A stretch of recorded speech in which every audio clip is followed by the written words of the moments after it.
Praise road હું Stanley Macwan મારી YouTube channel Gujarati Bible સ્ટડીમાં તમારું સ્વાગત છે। મારી ચેનલને આજે અત્યારે આગળ તમે સબસ્ક્રાઈબ કરી લો અને ઈશ્વરના જ્ઞાનમાં તમે વધતા જાઓ। પ્રભુએ એવું કીધું કે ઉજ્જડની અમંગળપણાની નિશાની જેના સંબંધી દાનિયેલ પ્રબોધકે કહેલું છે તેને જ્યારે તમે પવિત્ર જગામાં ઊભી રહેલી જો જે વાંચે તે સમજે ત્યારે કે જેઓ યહૂદિયામાં હોય તેઓ પહાડોમાં ભાગી જાય, જેઓ ઘરના ધાબા પર હોય એ લોકો ઘરમાં સામાન લેવાના માટે ના આવે ત્યાંથી જ ભાગી જાય, જે ખેતરમાં જબ્બો ઉતારીને કામ કરતો હોય એ જબ્બો પહેરવા માટે પણ ના રોકાય ત્યાંથી ભાગી જાય। આ ઉજળની અમંગળપણાની નિશાની શું છે? શું એ અત્યારે કામ કરે છે? શું અત્યારે ઉજળની અમંગળપણાની નિશાની છે? દાનિયેલ પ્રબોધકે એના વિશે લખ્યું છે। તો દાનિયેલ પ્રબોધકે આ કઈ નિશાની વિશે લખ્યું છે? આ ઉજળની અમંગળપણાની નિશાની છે શું? કેમ એ પવિત્ર સ્થાનમાં ઊભી થશે અને કેમ લોકોએ ભાગી જવું એની પાછળનું કારણ શું છે? એવી રીતે કઈ ખતરનાક વાત છે આ ઉજળની અમંગળપણાની નિશાની? આજે આ ઉજળની અમંગળપણાની નિશાની કઈ જગ્યા પર છે એ સગળું જાણવા માટે આ વિડીયોને આખો જુઓ।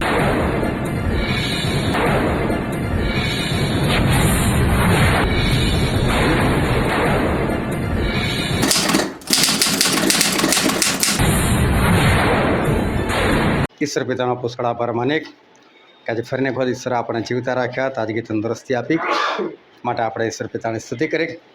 આપણે ઈશ્વર પિતાના વચન તરફ જઈએ અને બાઇબલની અંદરથી માથીની લખેલી સુવાર્તા તેનો 24મો અધ્યાય અને આપણે વાંચીએ તેની 15મી કલમથી લઈને તેની 28મી કલમ સુધી।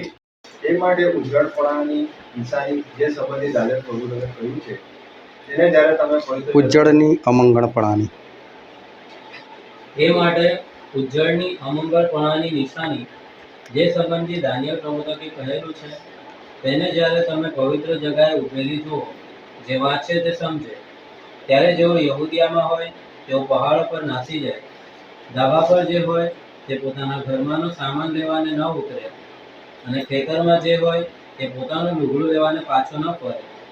અને તે દિવસોમાં જેઓ ગર્ભવતી હોય તથા જેઓ ઢવળાવતી હોય તેઓને અફસોસ છે, પણ તમારું નાસવું શિયાળામાં કે વિશ્રામવારે ન થાય તે માટે તમે પ્રાર્થના કરો, કેમ કે તે વેળા એવી મોટી વિપત્તિ આવી પડશે કે તેના જેવી જગતના આરંભથી તે હમણાં સુધી થઈ નથી ને કદી થશે પણ નહીં।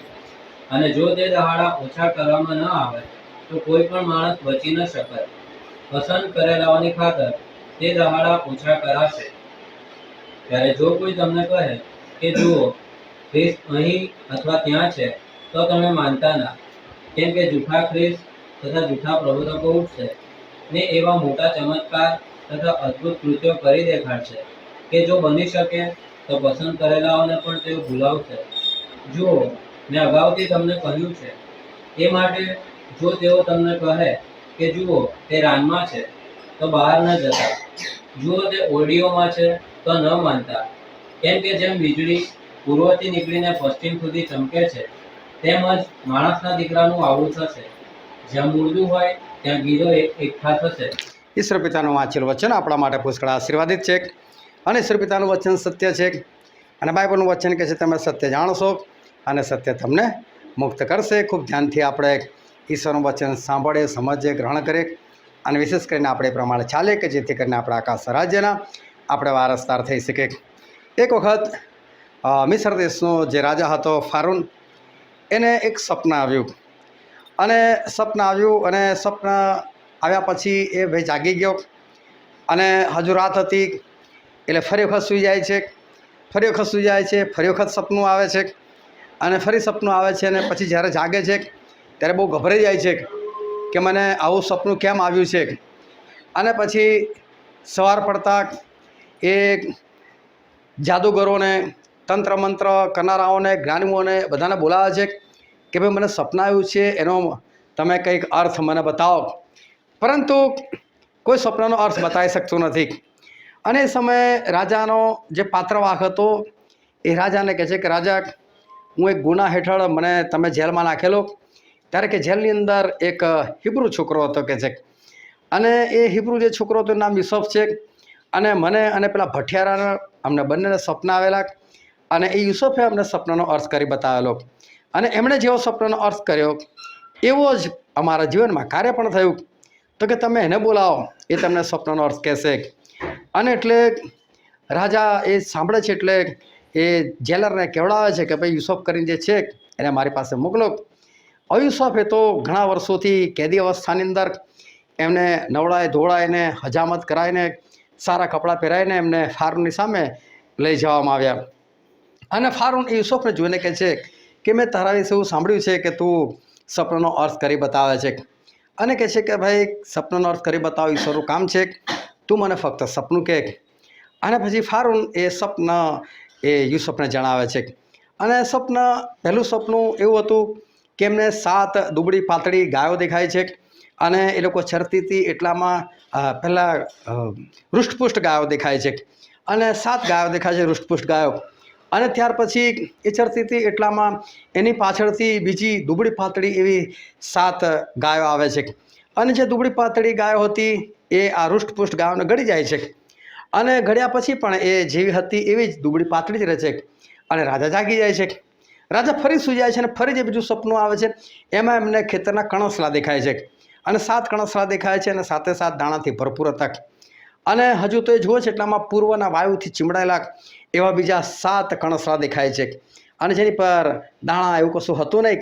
અને એ જે કણસલા હતા એ કણસલા પોતાનું મોઢું ખોલે છે અને પેલા દાણાવાળા કણસલાને ગળી જાય છે. અને તો પણ એ કણસલા એવા ને એવા જ રહે છે. અને કહે છે કે ભાઈ મને આવું સપનું આવ્યું છે, હવે તમે મને એનો અર્થ બતાવો. એટલે યુસુફ એ ઈશ્વરના આત્માથી અર્થ બતાવે છે કે જે બંને સપના છે એ બંને સપનાનો અર્થ એક જ છે કે જે દાણા ભરેલા જે 7 કણસલા છે અને જે 7 હૃષ્ટપુષ્ટ ગાયો છે આ બંને 7 વર્ષ દેખાડે છે. અને 7 વર્ષ એવા આવશે કે જ્યારે ફસલ પુષ્કળ થશે અને ભરપૂરી આવશે.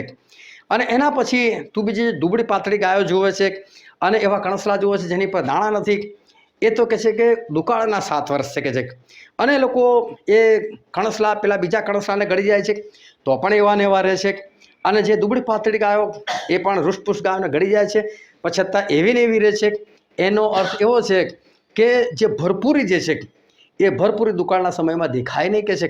એવી હદે ખલાસ થઈ જશે, લોકો ભરપૂરી ભૂલી જશે કે અમારા જીવનમાં કદી ભરપૂરી પણ હતી કે છે. એટલે એ ભરપૂરી અને દુકાળ એની જે વાત કહેવા માગે છે તો કહે છે કે ભરપૂર તો છે જ પણ એના પર જે દુકાળ જે છે એ દુકાળ વધારે ભયંકર હશે કે છે. અને એ દુકાળની અંદર એવી પરિસ્થિતિ સર્જાશે, એવી તકલીફો આવશે કે લોકો ભરપૂરી ભૂલી જશે. એટલે બહુ મોટી વાત એ યુસુફ એ આ ફારૂનને કહે છે. એટલે આપણે બધા જાણીએ છીએ કે 7 વર્ષ ભરપૂરીના અને 7 વર્ષ દુકાળના. યુસુફે બધું ભરી રાખ્યું એ વાત પણ આપણને ખબર છે. અને એના પછી દુકાળના સમયમાં એમણે બધાને વહેંચ્યું એ પણ આપણને ખબર છે. પરંતુ આપણે તો ખાલી બાઇબલની વાતો સમજીએ છીએ કે સાંભળીએ છીએ, પરંતુ એ વખતે આખી દુનિયામાં દુકાળ હતો. તો વિચાર કરો, કનાન દેશમાં વસતા યાકૂબના બીજા સંતાન એ લોકો મિસ્ર દેશમાં અનાજ લેવાના માટે આવે છે. એવી રીતે કેટલી બધી જગ્યાએથી લોકો મિસ્ર દેશની અંદર અનાજ લેવાના માટે આવ્યા છે. અને કોણ આવી શકે? આજે અહીંથી પરદેશ જવું તો કોણ જઈ શકે? જેની પાસે પૈસો હોય જઈ શકે.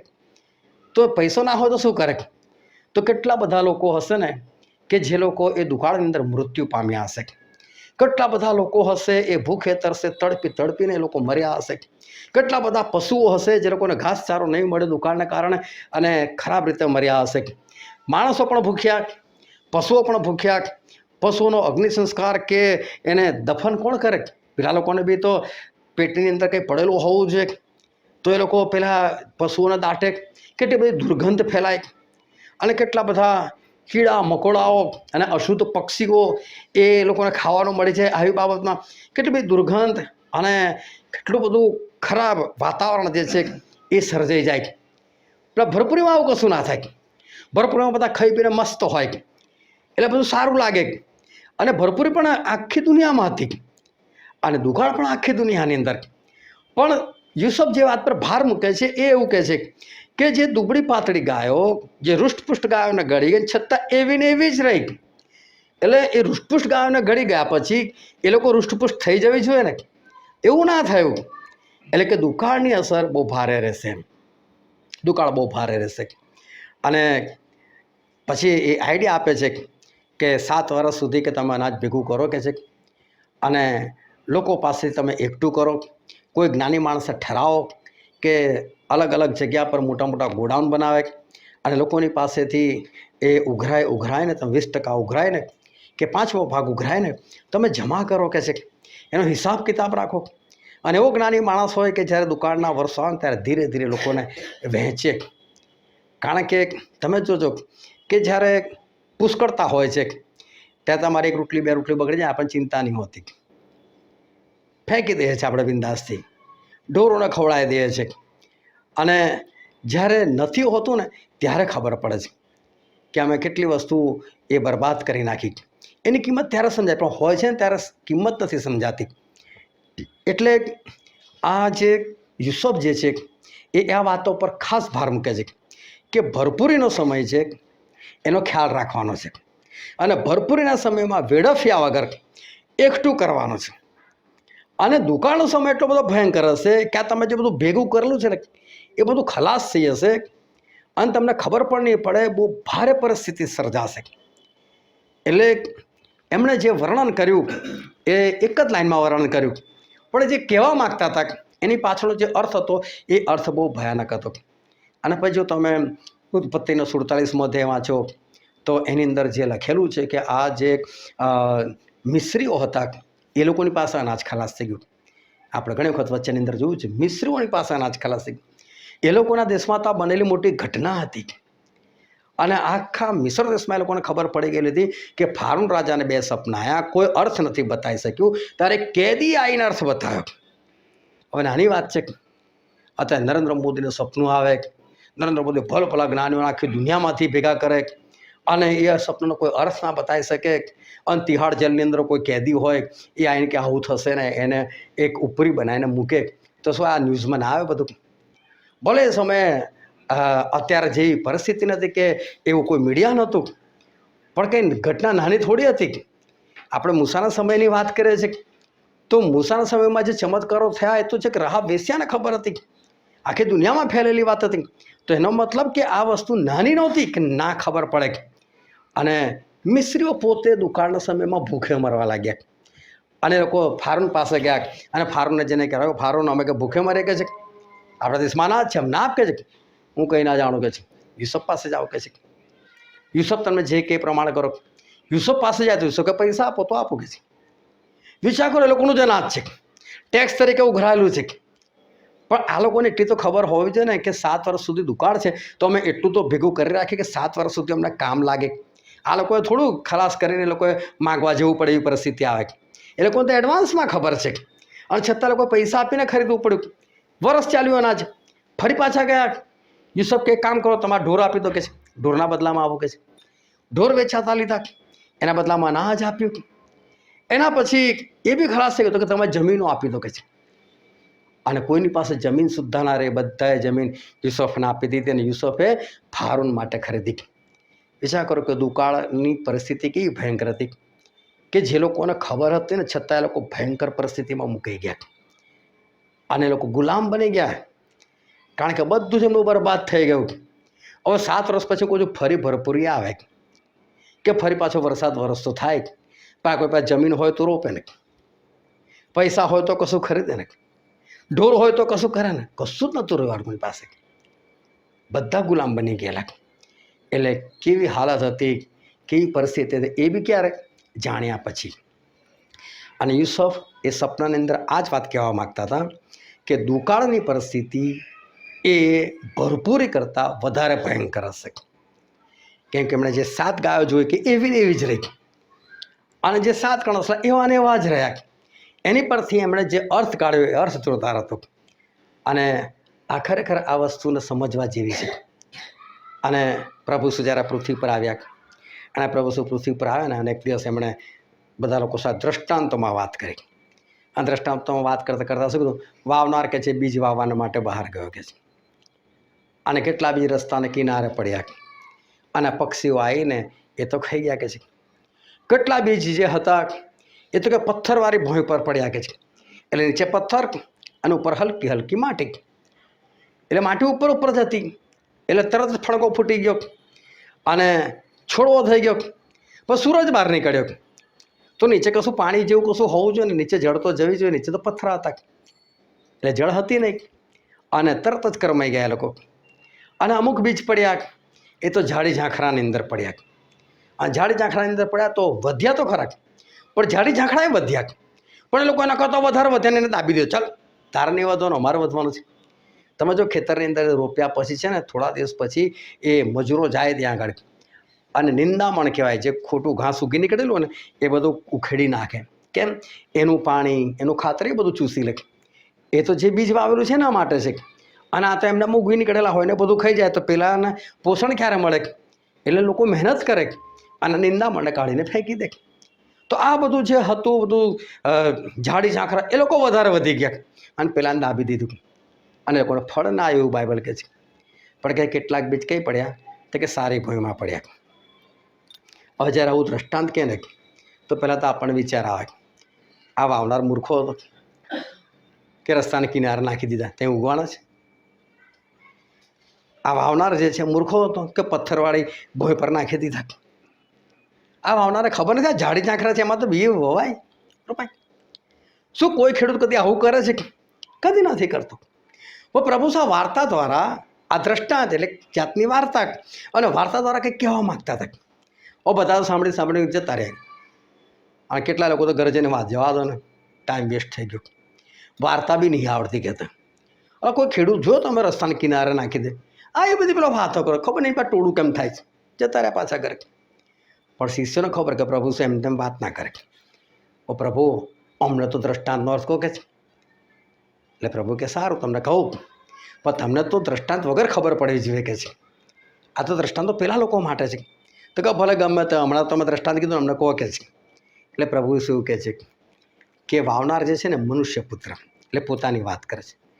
એક સેવક બનીને પૃથ્વી પર આવેલા એટલે સેવકોની વાત કરે છે. અને જે બીજ છે ને શું છે? દેવનું વચન છે. અને જમીન કોણ છે? સાંભળનાર લોકો, જે ઈશ્વરના લોકો પાસેથી સાંભળે છે જમીન છે. અને જમીન કેવી છે? તો કહે છે કે આ રસ્તાના કિનારે જેવી. રસ્તાના કિનારે જેવી એટલે શું છે? કે ત્યાં બીજ જાય છે ખરું, એટલે બીજ દરેકના હૃદયની અંદર જાય છે, પણ છે ને બીજ જાય છે ને પછી સમજતા નથી એ લોકો કે આ અમને જે શીખવાડવામાં આવ્યું એ ખરેખર શું કહેવા માગે છે. એ લોકોને સમજ નથી પડતી. હવે જો સમજ નથી પડતી કોઈ બહુ મોટી વસ્તુ નથી. શિષ્ય કેવું પૂછ્યું, પ્રભુ સા દ્રષ્ટાંત અર્થ તમને કહે છે, અને તમે પેલા કોઈ જોડે કેમ દ્રષ્ટાંતમાં વાત કરો છો કરી? તો એ લોકો નથી સમજ પડતી, દ્રષ્ટાંતમાં કહું છું, પણ દ્રષ્ટાંત પછી તો એનું મોરલ સાંભળવા તો ઊભા જ નથી રહેતા, જતા રહે છે. શિષ્ય કે સારું અમને સમજાવો કે છે. તો શિષ્યોએ કીધું ને ભાઈ અમને સમજાવો, અમને નથી સમજ પડી. કોઈ વચન ના સમજ પડી તો 5 મિનિટ 10 મિનિટ રોકાઈ જાઓ, પૂછી લો, સેવકના ઘરે જતા રહો, કાયમને આમંત્રણ આપો કે ભાઈ પેલું વચન હતું ને અમને સમજ નહીં પડે, તમે બોલી નાખ્યું, પણ ચાલો મીટિંગમાં કેમ ટોકું? એ ના બોલી શકો, પણ અત્યારે તો મને સમજાવો. શિષ્ય ક્યાં શરૂઆતમાં કહે છે ઓ પ્રભુ આવી બધી વાતો ના કરો, રસ્તાના કિનારે કોઈ બીજ નાખતું હશે. પતી ગયા પછી શાંતિથી એકાંતમાં તો વાત કરીને પ્રભુ આ શું કહેવા માગે છે? એ પ્રભુએ કીધું કે વાવનાર મનુષ્ય પુત્ર એટલે ઈશ્વરના લોકો છે, પોતે છે, અને જે બીજ છે તો દેવનું વચન છે કે છે.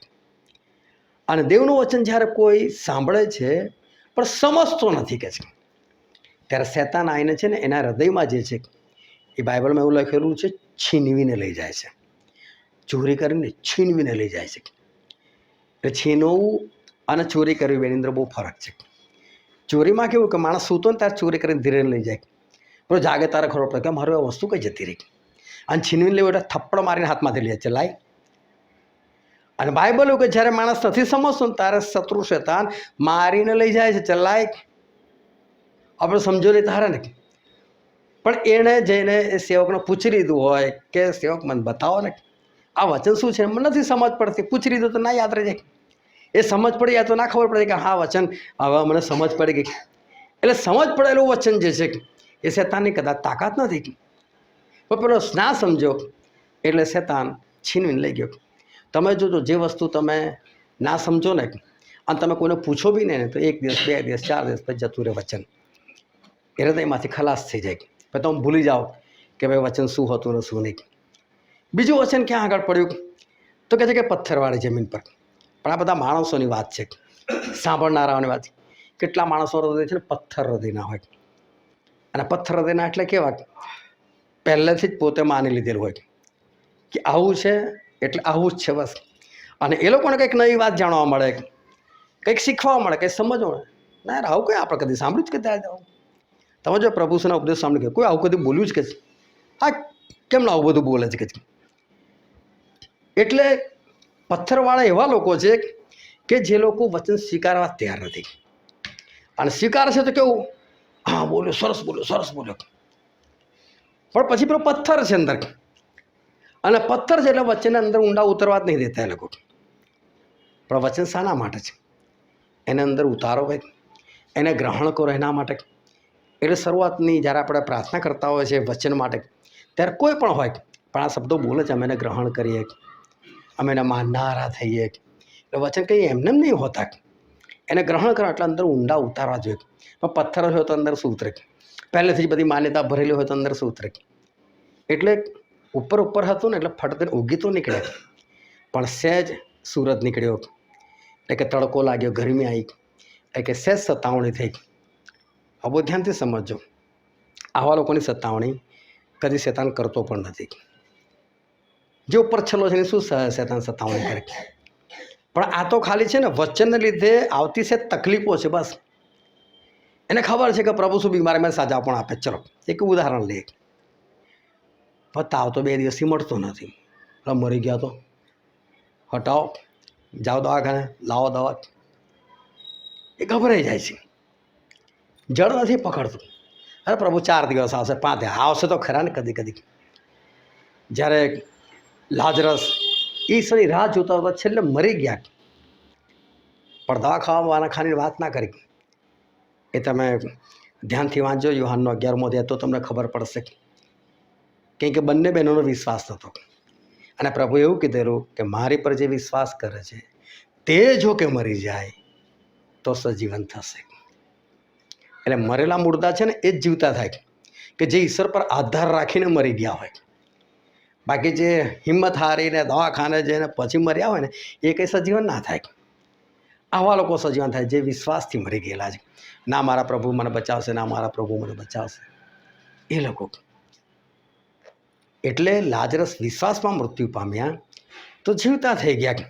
એની બહેનો તો વિશ્વાસ, પ્રભુ તું એ હોત ને તો મારો ભાઈ ના મારત. અલા હું નહોતો ને મરી ગયો તોય ફરી જીવતો થઈ જાય લે. અને પ્રભુએ કીધું બી ખરું કે જે મારી પર વિશ્વાસ કરે છે ને જીવે છે કદી નહીં મરે કે છે. એટલે આ મહત્વની બાબત છે કે જ્યારે માણસ એ સેજ આવી કોઈ બાબત આવી જાય વચનને લઈને, અને પછી વિશ્વાસ ના કરી શકે, ના ચાલી શકે, અને પડી જાય એ માણસની અંદર, અને પડી જાય એટલે વાર્તા ખલાસ થઈ જાય. એ છોડો ખલાસ થઈ જાય, એ વચનના બીજ એ બધા જતા રહે. કેમ? કેમ કે એને એવું થાય કે મને તો આવું શીખવા મળેલું, એવું તો થયું નહીં મારી જોડે. ક્યાં મારો તાવ 1 દિવસમાં મટી ગયો? ક્યાં પ્રાર્થના કરીને મને મટાડી દીધું? ના મટ્યું. એટલે તરત જ એ ખલાસ થઈ જાય. અને ત્રીજા બીજ કઈ પડ્યા તો કે ઝાડી ઝાંખરાની અંદર, અને એને પ્રભુ સરખાવ્યા ચિંતા સાથે. જગતની, સંસારની ચિંતાઓ, અને ચિંતાઓ એટલી બધી વધી ગઈ એટલે પેલું વચન તો બાજુ પર જ રહી ગયું. ચિંતાની અંદર વાર્તા ખલાસ થઈ ગઈ. એટલે ચિંતા વધી જાય એટલે તો બાઇબલ ના પડે તમે કશાની ચિંતા ના કરો. અમે શું પહેરીશું, શું ઓઢીશું, અમે શું ખાઈશું, શું પીશું, એ બાબતે તમે ચિંતા ના કરો કે છે. એ તો કે છે ઈશ્વર કે છે કે બધું તમને મળશે જ કે છે. ઘાસનું ફૂલ જોવો કે છે, આજે ખીલે છે કાલે ભઠ્ઠીમાં નંખાય છે, નહીં ઈશ્વર આવો સારો સારો જોરદાર કલર આપે છે. અને આવા કલરફુલ કપડાં તો સુલેમાને નહોતા પહેર્યા, જે સૌથી માલદાર હતો, તો પછી ઈશ્વર તમને નહીં આપે કે છે. એટલે ખાવા પીવાનું પહેરવાનું તમે ચિંતા ના કરો. અને ફિલિપિનો પત્રમાં તો કશાની ચિંતા ના કરો. આપણે કશાની ચિંતા નથી કરવાની. પ્રભુ એટલું શું કે ચિંતા કરવાથી કોણ તમારા કદને 1 હાથ ભર વધારી શકે છે? એટલે ચિંતા કરીને તમે વધી શકો છો? નહીં વધી શકતા. ચિંતા કરીને રોગો આવે, મોત આવે, પણ શરીર વધી નથી શકતું. તો પછી ચિંતા શું કામ કરવાની? પણ ચિંતાઓ જ્યારે એટલું બધી વધી જાય, અને પછી આખરે શું થાય? પૂરું બીજ અંદર ખલાસ થઈ જાય, દબાઈ જાય, અને એને ફળ ના આવે. પરંતુ કેટલાક બીજ કઈ પડ્યા? સારી જમીનમાં પડ્યા, અને કોઈને 30 ગણા, કોઈને 60 ગણા, કે 70 ગણા, કે 100 ગણા ફળ આવ્યા. જો સારી જમીનની અંદર બી ફરક, કોઈ 30 ગણા આપ્યા, કોઈ 60 ગણા આપ્યા, કોઈ પૂરેપૂરું ફળ આપ્યું. જેટલું મળવું જેટલું બધું આપ્યું. અને એટલે પાઉલ એવું કહે છે કે આપણો જ્યારે ન્યાય થશે ને વિશ્વાસીઓનો, ફક્ત વિશ્વાસી લોકોનો, જે લોકો સ્વર્ગમાં જવાના છે એ લોકોનો જ, એ લોકોનો જ્યારે ન્યાય થશે ને ત્યારે એ લોકોનું કામ તપાસવામાં આવશે. અને કોઈનું કામ સોના જેવું હશે, તો કોઈનું કામ ચાંદી જેવું હશે, તો કોઈનું કામ મૂલ્યવાન પથ્થર જેવું હશે, તો કોઈનું કામ લાકડા જેવું હશે, તો કોઈનું કામ ભૂસા જેવું બી હશે કે છે. પણ આ બધા કામની તપાસ થશે, એને આગમાં નાખીને તપાસવામાં આવશે કે છે. અને જેનું કામ ટકી જશે એને એ પ્રમાણે બદલો મળશે કે છે. એટલે આપણા કામનો બદલો મળનાર છે. 30 ગણા ફળ આપ્યા તો એ પ્રમાણે તમને રિઝલ્ટ મળશે, એ પ્રમાણે ઈશ્વર તમને બદલાવશે. 60 ગણા તો એ પ્રમાણે, 100 ગણા છે તો એ પ્રમાણે ઈશ્વર તમને ફળ આપશે. આમાંથી કોઈ નર્કમાં નથી જવાનું, પણ જેવું કામ એવું એને ફળ એ મળશે. આ 4 પ્રકારની જમીન એ તો માણસો છે. હવે એમાં છેલ્લા પ્રકારની જમીન તો આપણે ભૂલી જઈએ, એ જમીન તો બહુ સારી છે. અને તમે બાઇબલની અંદર તમે જોજો, પ્રભુ ઈસુએ જે સારા સારા લોકો છે ને એની બહુ વાત નથી કરી, પણ જે ભૂંડા લોકો છે એ લોકોની બહુ વાત કરી છે. લોત ન્યાયીમાં હતા તો પિત્તર એમના પત્રમાં લખ્યું લોત ન્યાયી હતા, પરંતુ લોતની પત્ની વિશે શું કહ્યું એને યાદ રાખજો ભાઈ. લોતને યાદ રાખવાનું ના કે લોતની પત્નીને યાદ રાખજો, કેવી પલટીને મરી ગઈ કે છે. એટલે સર આવા લોકોને યાદ રાખવાનું કે છે. કેમ કે તમે ભૂલ ના કરશો. જે સારા છે એનું તો નોકર કરવાનું જ છે આપણે, પણ પ્રભુ જે ભૂંડા લોકો છે એ લોકોને યાદ દેવડા છે, આના જેવા તમે ના થઈ શકે. એટલે એવા લોકોને યાદ રાખવાનું કે જે થોડા માટે નાશ પામેલા છે. એટલે જે આપણે સારી જમીન છે એ લોકોની વાત નથી કરી, જે ફળ આપે છે એ લોકોની વાત નથી કરી. ભલે 30%, 60% કે 100 ગણા, એનાથી આપણને મતલબ નથી. એ સારી જમીન છે, ફળ તો આપી રહી છે, એની કોઈ ચિંતા નથી. પણ જે જમીન ફળ નથી આપી રહી, જે બીજ લે છે ખરી પોતાનામાં, પણ પથ્થરવાળી છે, ઝાડી ઝાંખરાવાળી છે, રસ્તાના કિનારા જેવી જમીન છે, પ્રભુ ખાસ એની વાત કરવા માગે છે. કે શીખવાડનાર એક જ વ્યક્તિ છે, શીખનાર ઘણા બધા લોકો છે. ટીચર એક હોય પણ ક્લાસમાં છોકરાઓ બધા બહુ હોય, 50 હોય 60 હોય, જે કેપેસિટી સ્કૂલની. તો એ રીતે શીખવાડનાર એક જ વ્યક્તિ છે, પરંતુ સાંભળનારા ઘણા બધા લોકો છે. હવે સાંભળનારની અંદર 4 પ્રકારના લોકો છે. એમાં આપણે ચોથો પ્રકાર છોડી દઈએ, પણ આપણે પહેલા પ્રકારની વાત કરીએ. રસ્તાની કિનારે જે નહીં સમજનાર લોકો. હું કહું છું ના સમજ પડી અને લોકોએ સેવકને ના પૂછ્યા, બેદરકારી નહીં. પેટ્રોલ ખર્ચીને, સમય ખર્ચીને તમે મિટિંગમાં ગયા, તમે ત્યાં શિક્ષણ મેળવ્યું, પણ તમને ના સમજ પડી. પણ એટલું તો ભાન થવું જોઈએ ને, મારા તો પૈસા ગયા, મારા તો સમય ગયો, મને સમજ નથી પડી. તો પછી એમને થોડું પાછું જતું રહેવાનું. પકડો સેવકને, કાં પોતાના ઘરે લઈ જાઓ, કાં તમે એમના ઘરે ભાગો અને બેસાડીને પૂછો, ભાઈ આજે તમે શીખવાડ્યું પણ મન નથી સમજ પડી, અને હું એવો ને એવો ફરી પાછો જવા નથી માંગતો, મને શીખવાડો. પણ જો પ્રભુ એવું કહે છે કે એક જમીન આવી પણ છે, આવા પણ લોકો છે કે જે લોકોને નથી સમજ પડતી ને પણ પૂછતાય નથી. એનો મતલબ શું છે? આ બેદરકાર લોકો છે. અને એ લોકોને ઈશ્વરના વચનનું જે મહત્ત્વ સમજાવવું જોઈએ એ મહત્ત્વ નથી સમજાયું. હવે બીજ શું થઈ ગયું? શેતાન આવીને લઈને જતો રહ્યો. એટલે અંદર કશું રહ્યું? હૃદયની અંદર કશું ના રહ્યું. એનું હૃદય વચન વગરનું થઈ ગયું, બિલકુલ ખાલી. આયેલું ખરું વચન, જેટલું 100 ગણા ફળ આપનારે મળેલું એટલું જ વચન એના હૃદયમાં ગયેલું. પણ ફરક શું થયો? પેલા 100 ગણા ફળ આપ્યા અને પેલાના અંદરથી શેતાન આવીને લઈને જતો રહ્યો, છીનીને જતો રહ્યો. પથ્થરવાળી જમીન, એની અંદર પણ એટલા જ બીજ ગયા છે જેટલા 100 ગણા ફળ આપનારની જમીનમાં ઘૂસેલા છે, એટલા પેલાનામાં પણ ગયા. પણ એની અંદર શું હતું? પથ્થર હતું. એટલે સહેજ કંઈ સતાવણી થઈ, સહેજ સૂરજ બહાર નીકળ્યો, સહેજ વચનને લીધે થોડું આમ તેમ કંઈ વાત થઈ ગઈ, એટલામાં તો પલટી ગયા લોકો. છોડો યાર વચન. એનામાં તેના હૃદયમાંથી પણ વચન જતું રહ્યું, એ બી વચન વગરનો ખાલી થઈ ગયો. અને ત્રીજા કેવા હતા? ચિંતાઓવાળા. એની અંદર પણ એટલું જ વચન ગયું જેટલું 100 ગણા ફળ આપનારના અંદર ગયેલું હતું. પરંતુ પહેલાં 100 ગણા ફળ આપ્યા અને આને તો ફળ જ ના લાગ્યું. અને બાઇબલ એવું કહે છે ને, પાક્કું ફળ ના લાગ્યું, એને મતલબ કાચા ફળ લાગેલા. એટલે જો આ તો ઘણો બધો વધ્યો, છોડવો બી થયો અને કાચું ફળ પણ આવી ગયું. પણ ફળ પાકું થવું જોઈએ ને. એ ફળ પાકું ના થયું. અને બાઇબલ એવું કહે છે કે જેમ ભારે તોફાનથી ભારે પવનથી અંજીરીના કાચા ફળ તૂટી પડે છે, એમ આકાશમાંથી તારા ખરશે કે છે. છેલ્લા સમયની અંદર એવું લખ્યું છે. એટલે કે ભારે પવનથી કાચા ફળ શું થાય? તૂટી જાય છે. આ પવિત્ર આત્માના ફળ છે, આ વચનના ફળ છે કે જે પવનથી ખરી પડે છે. પણ કેવા ફળ? કાચા ફળ. એટલે ઝાડી ઝાંખરાવાળા ચિંતાવાળાઓ છે, એ લોકોનો છોડવો બી ઉગ્યો, કાચું ફળ બી લાગી ગયું, પણ એ પાકું થાય, મજબૂત થાય એની પહેલાં પડી ભાગ્યું બધું. ચિંતા હોય બધાને દાબી દીધા ને પાકું ફળ ના લાગ્યું. બહુ અદભુત બાબત છે, સમજવા જેવી છે. આ લોકોનું હૃદય બી વચન વગર કેવું થઈ ગયું? બિલકુલ ખાલી થઈ ગયું. અને યુસુફે કીધેલું કે ફારૂન, ભરપૂરી તો છે, એક દિવસ નહીં 7 વર્ષ ભરપૂરી છે. અને ભરપૂરીમાં ખરેખર જોરદાર આવશે, પુષ્કળ ફસલ આવશે. પણ યુસુફ ભાર મૂકે છે ને એ પેલા ખાલી થવા પર, દુકાળ પર ભાર મૂકે છે કે ભાઈ પેલી 7 દુબળી પાતળી ગાયો, એ રૂષ્ટુષ્ટ ગાયોને ગળી પણ ગઈ તો પણ એવી ને એવી જ રહે. એટલે આટલું બધું અંદર નાખ્યું પણ તોય કેવા રહ્યા? એવા ને એવા છે. પેલા 7 કણસા જેની પર દાણા નહોતા, દાણાવાળાને ગળી ગયા તો પણ રહ્યા કેવા? એવા ને એવા જ. એટલે યુસુફ જે ખાસ કહેવા માંગે, બાઇબલની અંદર આ વસ્તુની નોંધ લેવામાં આવી, સપનાની અંદર આ વસ્તુ ખાસ છે. અને એ દુકાળના વર્ષોએ ભરપૂરી ભૂલાઈ નાખી. કેવા મિસ્રીઓ રડ્યા, કેવા બરબાદ થઈ ગયા, કેવા પાયમાલ થઈ ગયા. હકીકતની અંદર એ લોકોએ એવું વિચારવું જોતું હતું, યુસુફ 7 વર્ષ કે છે, પણ 8મા વર્ષે બી કદાચ ના પાક્યું તો લાવો ને આપણે થોડું વધારે ના ભેગું કરે. આવું વિચારનારા હોવા જોઈએ. એ લોકોને ખબર છે ઘટના બહુ મોટી બની ગયેલી છે. કેમ કે આખી દુનિયાની અંદર આ મિસ્ર દેશ એ જમાનામાં મહાસત્તા જેવો દેશ છે, અને ત્યાં કોઈ ઘટના બને ને કોઈને ખબર ના પડે. એક સ્વપ્ન કોઈ જવાબ નથી આપી શકતો ને કેદી જવાબ આપે આ વસ્તુની બહાર ના ખબર પડે.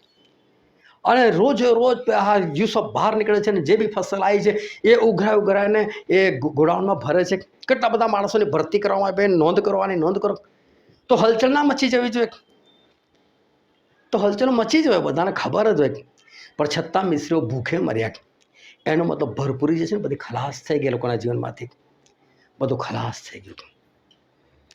અને બહુ ધ્યાનથી સમજજો. આજે આપણે જે વચન વાંચ્યું ત્યાં એક બાબત લખેલી છે, માથીની લખેલી સુવાર્તા તેનો 24મો અધ્યાય અને તેની 15મી કલમ વાંચો તો. એ માટે ઉજ્જળની અમંગળપણાની નિશાની જે સંબંધી દાનિયેલ પ્રબોધકે કહેલું છે, તેને જ્યારે તમે પવિત્ર જગ્યાએ ઉભેલી જુઓ, જે વાંચે તે સમજે. હવે સમજો શું કહે છે? ઉજ્જળની અમંગળપણાની નિશાની. આખરી શ્રુતિ વિશે લખેલું છે. પહેલાવાળા શબ્દો કેવા વાપર્યા છે? ઉજ્જળની અમંગળપણાની નિશાની. એનો મતલબ એને જ્યારે તમે ઊભી થતા જો કોઈના જીવનમાં આવ્યો નથી, હજુ એને રાજ નથી શરૂ કર્યું, હજુ તેના પહેલા દિવસની વાત કરે છે સર, કે ઉજ્જળની અમંગળપણાની નિશાની, જેના સંબંધિત દાનિયેલ પ્રબોધકે લખેલું છે. અને દાનિયેલ પ્રબોધકે આ શબ્દો વાપર્યા: ઉજ્જળ કરનાર, વેરાન કરનાર. એ આવશે કે છે, વેરાન કરનારની પાંખ પર આવશે, ઉજ્જળ કરનાર આવશે. હવે જો આપણા ખેતરને બધી વાત પડતી મૂકીએ, પ્રભુ છે બીજનું દ્રષ્ટાંત આપ્યું ને, પણ બીજ શું છે? દેવનું વચન છે. આપણે કોણ છે? આપણે જમીન છે. સપનું આવ્યું ફારૂનને, એની અંદર આ જ વસ્તુ આવી: ફળદ્રુપતા, ભરપૂરી, પુષ્કળ પાક. પણ એ પાક શું સૂચવે છે? એ તો ઈશ્વરનું વચન છે. તમારા જીવનમાં એવા દિવસો આવશે કે જ્યારે તમને વચન ભરપૂરીમાં મળશે, જેટલા જુઓ એટલા મળશે. તમે જેટલું ભાગશો, જેટલું દોડશો એટલું તમને મળશે. તમે જ્યાં સાંભળો ચાહશો ત્યાં તમને મળશે. તમે મોબાઈલ ઉઠાવશો તો તમને ફેસબુકમાં વચન મળશે. તમે યુટ્યુબમાં જશો તો યુટ્યુબમાં તમને વચન મળશે. તમે ઇન્સ્ટાગ્રામ પર જશો ત્યાં ઈશ્વરના વચનો તમને મળશે. બીજું જે કંઈ હોય ત્યાં તમને ઈશ્વરના વચનો મળશે. ભરપૂરી છે. અને આ બધી જગ્યાએ ઈશ્વરના સેવકો, એમના વચનો તમને મળી આવશે. તમે સંગતમાં જશો હમણાં એને આપણે વાત કરીએ સુરત પ્રમાણેની બી સંગત છે, અહીં પણ મિટિંગ છે, ત્યાં પણ મિટિંગ છે, એ સિવાય બી બીજી કેટલી બધી જગ્યાએ મિટિંગ ચાલતી હશે. મતલબ ભરપૂરી છે, હજુ પણ ભરપૂરી છે, પુષ્કળતામાં મળી રહ્યું છે. પરંતુ એ ફસલ શું છે? એ તો ઈશ્વરનું વચન છે. અને એના પછી શું આવવાનું છે? ઉજ્જળની અમંગળપણાની નિશાની. એક એવો ભયંકર વ્યક્તિ આવવાનો છે કે જે શૈતાનના આત્માથી ભરપૂર છે, જે શૈતાનના પરાક્રમ અને સામર્થ્યથી ભરપૂર છે.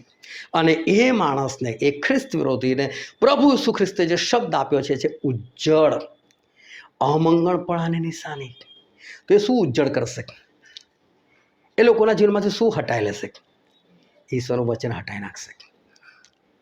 ગીતશાસ્ત્ર 135મો અધ્યાય વાંચો, 115મો અધ્યાય વાંચો. પ્રભુ આ મૂર્તિઓ બોલતી નથી, એ લોકોને નાક છે પણ સૂંઘતી નથી, એ લોકોને જીભ છે પણ બોલતી નથી, આંખ છે પણ જોતી નથી. અને આવું બધાને ખબર છે આપણને. હવે એનામાં કશું નથી. પણ ખ્રિસ્ત વિરોધી કહેશે તમારું બાઇબલ જુઠ્ઠું. એ મૂર્તિ બનાવીને દેખાડશે, અંદર પ્રાણ મૂકીને દેખાડશે. એની મૂર્તિ ચાલશે, હાલશે, બોલશે, દોડશે. આલો મેં કરીને દેખાડ્યું છે કે નહીં સાચું? પણ એ બી તો પ્રકટીકરણમાં લખેલું છે ને કે આવું થશે. પણ એ સમયે બાઇબલ થોડો છે તમારી પાસે. એ વખતે બાઇબલ હશે નહીં, બાઇબલ છીનવાઈ ગયું હશે. અને બાય ચાન્સ હશે કોઈ બાઇબલ, તમે વચમાં પેલા ટ્રમ્પના બાઇબલની વાત કરીને આવું કોઈ બાઇબલ હશે. આ તમે જો કેવા કેવા બાઇબલ નીકળી આવેલા છે અત્યારનું જે નવું જે બાઇબલ, ઈશ્વર, જ્યાં દેવ શબ્દ છે ત્યાં ઈશ્વર શબ્દ લખી નાખ્યો છે, જ્યાં બાપ છે ત્યાં પિતા શબ્દ લખી નાખેલો છે. અને આપણને એવું લાગે કે ચલો સારો શબ્દ છે, પણ એવું કરતાં કરતાં કેટલી બધી જગ્યાએ લોકો અર્થનો અનર્થ કરી નાખેલો છે. અને અર્થના અનર્થવાળું તમે બાઇબલ વાંચો, તમારી અંદર આવે જ ખોટા બીજ જ ખોટું આવી જાય. અને બિંદાસથી એ લોકો કહે છે કે ભાઈ એ જે ઓરિજિનલ બાઇબલ હોય તમે હવે છાપવાના જ નથી, કે એની આશા જ ના રાખશો. અલા પણ તમે આનો હક લઈને બેઠેલા છો કાયદેસર. એમના સિવાય કોઈ છાપી નહીં શકતો. આ બાઇબલ તમે નહીં છાપી શકતા. તમારી પર કેસ થઈ જાય. વિચાર કરો, આ ઓરિજિનલ બાઇબલ તમે નથી છાપી શકતા. અને જેની પાસે અધિકાર છે છાપતા નથી, એ લોકો બદલીને છાપે છે. કેટલી ભયંકરતા છે. અને ઉજ્જળ કરનાર આવી રહ્યો છે. તો ઉજ્જળ શું કરશે? એ વચનોમાં તમને ઉજ્જળ કરી નાખશે. એ સમયે તમારી પાસે ઓરિજિનલ વચનો છે જ નહીં. એ તમે આજે કદાચ લઈને ભરી રાખ્યા હોય તો જ, આ દુકાળના સમયે તેનો તમે ઉપયોગ કરો તો જ. બાકી આ તો ઉજ્જળ કરનાર છે. એટલે કે વચનો દુકાળ બી આવી રહ્યો છે. ઉજ્જળ કરનાર એક સ્પેશિયલ માણસ છે, એ પણ આવી રહ્યો છે. અને યુસુફ કહે છે કે એ જે ઉજ્જળ આવશે, એ જે અમંગળપણાની નિશાની આવશે, એટલે કે જે દુકાળ આવશે, એ તો આ ભરપૂરીને ભૂલાઈ દેશે કે તમારા જીવનમાં કદી ભરપૂરી હતી. તમને યાદ તો આવવું જોઈએ કે ભાઈ અમે ફલાણી જગ્યા પર મિટિંગમાં બેઠેલા અને અમે આ વસ્તુ શીખેલા. એ યાદ બી તો આવવું જોઈએ ને. પરિસ્થિતિ કેવી હશે વિચાર કરો. આ લોકો બધા ભૂખ્યા છે, તરસ્યા છે, કોઈની પાસે ખાવાનું નથી. અને જાય છે લોકો ફાર્મ પાસે, ભાઈ અમે તારા રાજ્યના લોકો છે, અમે કેમ ભૂખે મરીએ? કે મિસ્ર દેશની અંદર આટલું બધું અનાજ છે ને અમે ભૂખે મરે. જાઓ યુસુફ પાસે જાઓ, કે એ જે કરે તમે કરો. યુસુફ કહે પૈસા આપો લાગે તો તમને આપો. એ લોકોની જ પાસે ઉઘરાયેલી વસ્તુ અને મફત લીધેલી વસ્તુ, આજે જ વસ્તુ એ લોકોને પૈસાથી મળી રહી છે. એટલું નહીં પણ પૈસા એ લોકોના ખલાસ થઈ ગયા, એ લોકોના ઢોરો ખલાસ થઈ ગયા, એ લોકોની જમીન ખલાસ થઈ ગઈ, એ લોકો બરબાદ થઈ ગયા. ખબર હતી કે આવું થવાનું છે છતાંય. અને હવે જે વ્યક્તિ આવવાનો છે એ તો માણસની અંદર એ વચન જ નહીં રહેવા દે. એ શૈતાનની જેમ કંઈ તમારી પાસે છીનવી લેવા માટે નથી આવવાનો, પણ એની પરિસ્થિતિ જેવી છે. પ્રભુ કહે છે, જ્યારે તમે ઊભી થતી જુઓ, કહે છે આ પછી જો 16મી 17મી કલમ વાંચો, 16, 17, 18, માથી 24. ત્યારે જેઓ યહૂદિયામાં હોય તેઓ પહાડ ઉપર નાસી જાય, ધાબા પર જે હોય તે પોતાના ઘરમાંનો સામાન લેવાને ન ઉતરે, અને ખેતરમાં જે હોય તે પોતાનું લુગડું લેવાને પાછો ન ફરે. વિચાર કરો તો પેલો ત્યાં ઊભો થાય છે ઇઝરાયલની અંદર. અને પ્રભુ કે તમે ભાગી જાઓ, કે છે તમે ભાગી જાઓ, કે છે. એનો મતલબ પ્રભુ પોતાને આ ઉજ્જડની અમંગળપણાની જે નિશાની છે કે ઉજ્જડની જે વાતો છે એ કેટલી બધી ભયંકર છે એ પ્રભુને ખબર છે. જેમ યુસુફે કીધું કે દુકાળના વર્ષો બહુ ભયંકર છે, તમે ભરપૂરી ભૂલી જશો. અને તને રાજા સપનું 2 વખત આવ્યું છે ને એટલે વાત ફાઇનલ થઈ ગઈ છે કે આ તો આવું જ થવાનું છે. દેવે જે કરવાનું નક્કી કર્યું છે ને એ તને દેખાડી દીધું છે. હવે વિચાર કરો કે આ ઉજ્જડવાળો આવશે, એ બી થઈને જ રહેવાનું છે. અને ઈશ્વર એવું કહે છે કે એ જેવો દેખાય ને તમને, જેવો ઊભો થતો દેખાય ને, ભાગી જાઓ કે છે. તમે ભાગી જાઓ. કેમ કે એના સમયની અંદર જે પરિસ્થિતિઓ ઊભી થશે ને એ પરિસ્થિતિ તમે સહન નહીં કરી શકો. તમે પરિસ્થિતિ સહન નહીં કરી શકો. તમે જુઓ કે જ્યારે નૂહ એ વહાણમાં ચડી બેઠા, એમને તો શાંતિ છે ત્યાં આગળ, એમની સાથે જેટલા છે એ બધાને શાંતિ છે.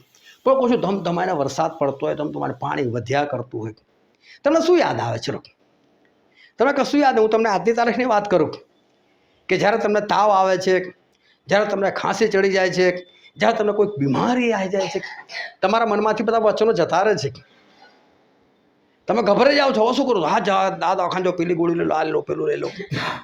આટલામાં જો ના રહેતા હોય વચનો ભાગી જતા હોય, તમે એને ખોઈ નાખતો, તમને એનો વિચાર સુદ્ધા ના આવતો હોય કે અમે શીખેલા શું છે કે જે કોઈ તેની પર વિશ્વાસ કરે અને જે જો કે મરી જાય તો પણ તે સજીવન થશે, એ ના યાદ આવતું હોય અને વચન નીકળી જતા હોય તમારા જીવનમાં, તો તમે વિચાર કરો કે ઉજ્જડની અમંગળપણાની નિશાની તાર શું થાય. હું તમને આ જ વસ્તુ કહેવા કે જે ભયાનકતા છે ને એની પર વિશ્વાસે ભાર મૂક્યો, તો પ્રભુ શું નવા કરારની અંદર એ ભયાનકતા પર જ ભાર મૂકે છે. એની પેલાની ભરપૂરી પર ભાર મૂક્યો હમણાં. તમે આખા બાઇબલમાં જો એમણે વચનની ભરપૂરી વિશે વાત જ નથી કરી, પણ દુકાળ વિશે જરૂર વાત કરી કે ભરપૂર તો છે જ, તો હું આપી જ રહ્યો છું, પણ જ્યાં દુકાળ હશે ત્યારે તમારું શું થશે? એટલે જે આ બાબત વિશે જે માણસોએ ગંભીર બનવું જોઈએ એ માણસ આજે ગંભીર નથી. આજે મળી રહ્યું છે ત્યાં લોકો ખબર નહીં કઈ ભાગી રહ્યા છે, લોકો દેખાતા નથી, કઈ ફરી રહ્યા છે ખબર નથી. અને પ્રભુ શું કીધું કે તમે એવા દિવસ આવશે ને જ્યારે તમે આ દિવસ જોવા માગશો કે અમે કેવા પહેલાં મિટિંગમાં બેસતા હતા, એ દિવસ તમે જોવા માગશો, પણ તમને એ દિવસ નહીં મળે કે છે. અને માટે જે બાબત પર ભાર મૂકવામાં છે એનું તમે ધ્યાન રાખો. લોતની પત્ની, પતિ અને પત્ની મળીને એક, તો પતિ બચ્યો તો પત્ની બચવી જોઈતી હતી, પણ લોત ભાગતા હતા.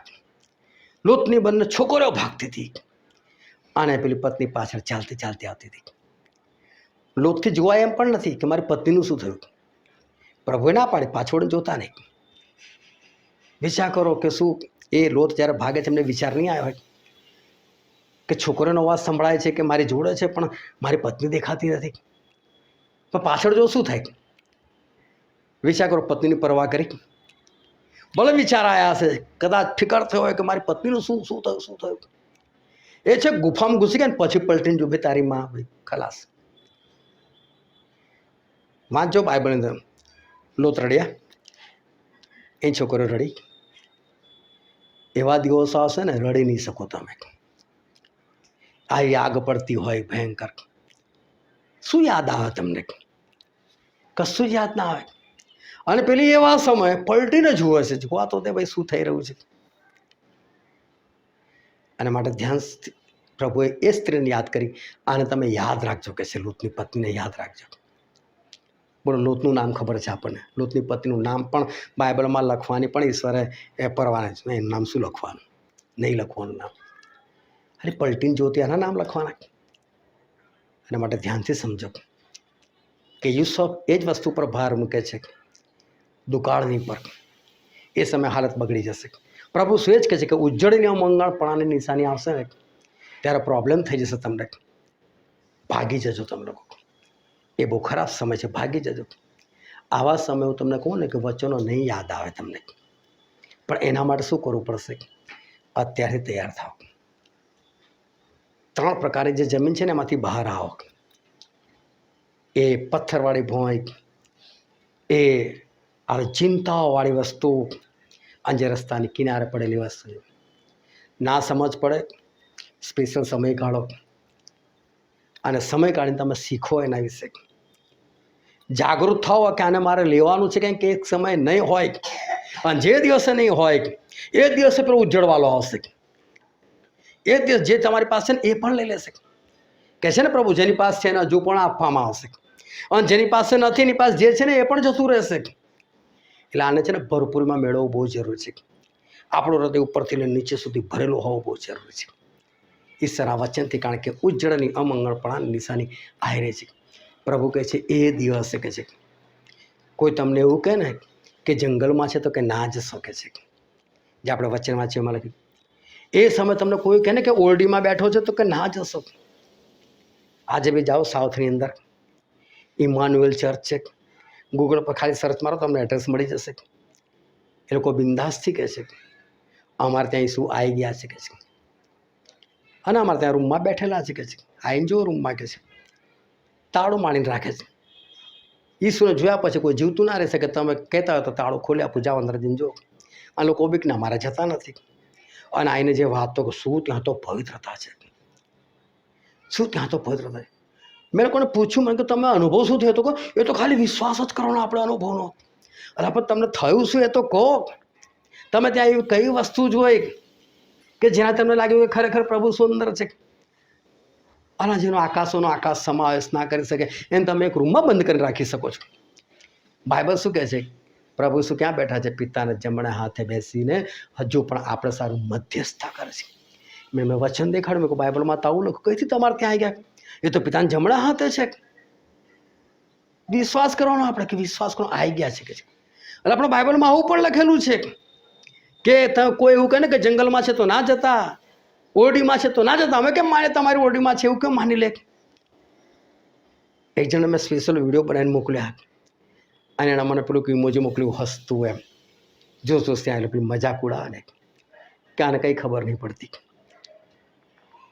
એ લોકો એ માને છે કે ઓરડીમાં બેઠેલા છે. બોલો, ઉજ્જળની અમંગળ પણ નિશાન જો આવી એને પહેલાં તો આ બધું ખાલી થઈ રહ્યું છે.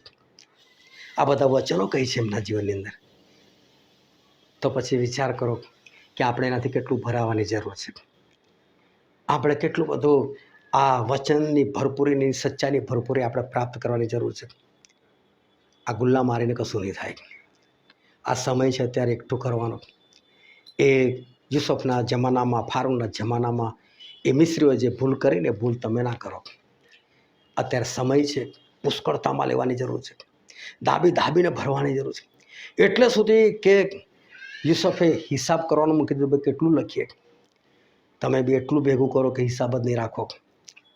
કારણ કે જે દિવસે પ્રભુ ઉજ્જળવાળો આવશે અને જે પરિસ્થિતિઓ સર્જાશે એ સમય તમને કોઈ જીવતું રાખી શકે એવું હોય ને તો ખાલી વચન. એટલે શેતાન આવીને પ્રભુ શું કહે છે, 40 દિવસ થયા કે છે, ખાઈ લઈને ભૂખ નહીં લાગી? જો તો દેવનો પુત્ર હોય કે છે તો આ પથ્થરોને કે રોટલી બની જાય. કે ચેલેન્જ કરે, જો તું દેવનો પુત્ર હોય. ચેલેન્જ કરે છે, જો તું દેવનો પુત્ર હોય. અને ત્યાં જો કોઈ માણસ મર્દની ઓલાદ હોય તો બહાર નીકળ, હમણાં જ નીકળશે. એટલે આપણે એટલું તો સમજ, હિજડાના હોય જ નહીં ઓલાદ. તું ઓલાદ છે તો તારા બાપ મર્દ જ છે. વાર્તા ખલાસ કરો. એમાં શું કરે જાઓ છો ને બહાર નીકળી આવો છો? પ્રભુ શું કરાઈ ગયા? નહીં, બિંદાસી બેસી રહ્યા. એવું પણ લખેલું છે કે માણસ એકલી રોટલીથી નહીં પરંતુ હરેક શબ્દ જે દેવના મોંમાંથી નીકળે છે એનાથી જીવશે. વચન હતું તો પેલો ભાગ્યો ને. વચનથી તમે ભગાવશો નહીં તો બધું ખાલી કરી નાખશે. અને માટે ધ્યાનથી સમજો કે આપણી પાસે અત્યારે સમય છે ભેગું કરવાનો. ભેગું કરી નાખો. અને એ બી હવે છેલ્લો સમય રહ્યો છે. અત્યાર સુધી પોલ માર્યો તો એને બંધ કરી દો, પણ હવે ભેગું કરી નાખો. બાકી ઉજ્જળ કરનાર આવી રહ્યો છે ને પ્રભુએ ઉજ્જળવાળા પર જ વધારે ભાર નીકળ્યો. એ જે વાંચે ને તે સમજે કે છે. સમજો એટલે પ્રભુ કહેવા માગે છે કે આ વસ્તુ કેટલી બધી ભયંકર છે, તમારે ભાગી જવું પડશે કે છે. એ આવે એની પહેલાં, એ ઉજ્જળ કરે એની પહેલાં આપણે એટલા બધા ભરપૂર થઈ જાય કે એ દિવસોમાં પણ આપણે તૃપ્ત રહીએ અને આપણા આકાશ રાજ્યના વારસદાર બની રહે. હાલેલુયા. હવે આપણે આંખોને બંધ કરીએ, આપણા મસ્તકો એ જીવતા દેવની હજુરમાં નમાય. ભલાવો સમય છે કે આપણે આપણી જાતને તપાસીએ. આ સમય છે કે આપણે પોતાને પ્રશ્ન કરીએ. આ સમય છે આપણા આત્માની આપણે પરીક્ષા કરીએ. એવું ઝળકનાર આવી રહ્યો છે, પરંતુ શું એ સમયે હું તૃપ્ત હોઈ શકું છું? એ ઉજ્જડ કરનાર આવ્યો છે ને બધું ઉજ્જડ કરી નાખશે. તો આજે હું કેવી જમીન છું? શું ફળદ્રુપ જમીન છું? શું આજે બધું ભેગું કરી રાખું છું? કે પછી હું વચન સમજી નથી શકતો? કે પછી હું ચિંતાઓમાં રહ્યો છું? કે પછી મારા હૃદયમાં પથ્થર પડેલો છે? આજે પોતાની જાતને આપણે તપાસીએ, કારણ કે ઉજ્જડ કરનાર આવી રહ્યો છે. એ આવીને બધું ઉજ્જડ કરી નાખે એની પહેલાં એ સફેદની પર જ ભાર મૂકે છે કે દુકાળ ભયંકર હશે. પ્રભુ છે જ કહેવા માગે છે ઉજ્જડ કરનાર આવશે, એ પરિસ્થિતિ ભયંકર હશે. પરંતુ અત્યારે જે સારી પરિસ્થિતિ છે એની અંદર આપણે ઉજ્જડવાળી પરિસ્થિતિના માટે તૈયાર થઈ જઈએ. અત્યારથી આપણે આપણા ગોડાઉનને ભરી દઈએ, એટલું ઠાંસીને ભરીએ કે એ સમય કોઈ પણ આપણને કશું જ ના કરી શકે. પરંતુ આપણે ઈશ્વરના રાજ્યની અંદર આગળ વધતા જઈએ અને ભલે ઉજ્જડ કરનાર આવે પરંતુ એ સમયોમાં પણ આપણે તૃપ્ત રહીએ. આપણે ગુલામ ના બની જઈએ કોઈના, પરંતુ આપણે તૃપ્ત રહીએ અને આકાશના રાજ્યના આપણે વારસદાર બની જઈએ. આ વચન સમજવા માટે, ગ્રહણ કરવા માટે, એ પ્રમાણે ચાલવા માટે પ્રભુ ઈસુ ખ્રિસ્તની કૃપા આપણા દરેક પર થાવ.